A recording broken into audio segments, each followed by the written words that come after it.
We have a problem with mosques in North America where a lot of times they're silos, right? And by silo, we mean that they're an insulated community. And this happens in a couple different ways. A lot of mosques are set up so that they are specific to one ethnic group. That's one way it happens. Another way it happens is that it can be sorted by socioeconomic class. You'll have a very well-funded mosque in the suburbs, and then the same city, there's an inner city mosque that's barely struggling to keep the lights on. And this makes us all poorer in the spiritual sense, because all these folks have to be together. Or it's better, we should say, if all these folks were together in one masjid, or at least if this wasn't the, okay, maybe one city needs multiple masjids, it's not possible to just have one, but it shouldn't be organized in that sort of way, right? Based off of ethnicity, or based off of whatever, or based off of this money, class, race. Because that's not how the first community of Muslims was. Like, the first community of Muslims was extremely diverse in these types of ways. You had poor people and you had rich people.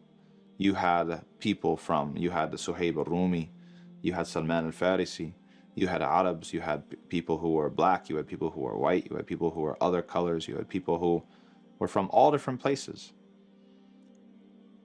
And that is that's a core belief, or a core lesson that Allah subhanahu wa ta'ala wants us to learn. Because here's the theological problem. People delude themselves, and people want to take the easy way out.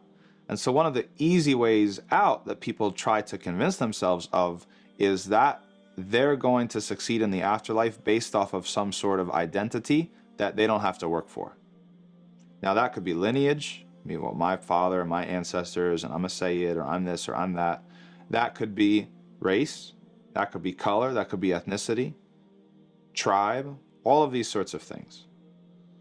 And Islam came to destroy all of that mentality.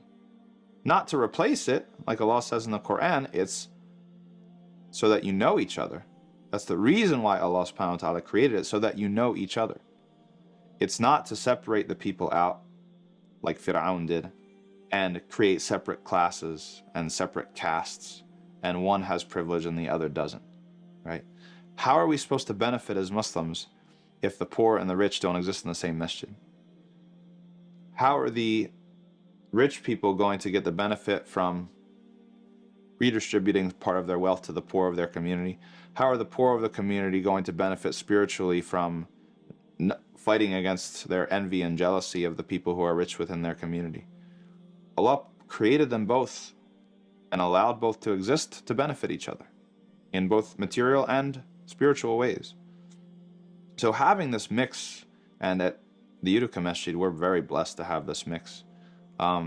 It's got so many lessons to be learned in it, and so many purposes in it, and people really need to, especially in North America, where you have forces of assimilation that are working and forces that are calling your kids away from Islam. It's not going to work to have an ethnic masjid for 3 generations.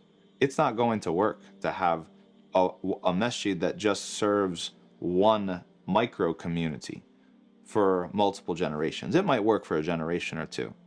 But if we are serious about wanting to establish Islam long-term in North America, then it's got to be the big umbrella. It's got to be, bring the diversity, bring the ethnicities, bring the madhahib, right? This one's Shafi'i, this one's Hanafi, this one's Maliki, this one's Hanbali. Bring them together, and let's figure out a way to unite on what we can unite on, and agree to disagree in some of the things that we disagree on, and go forward from there.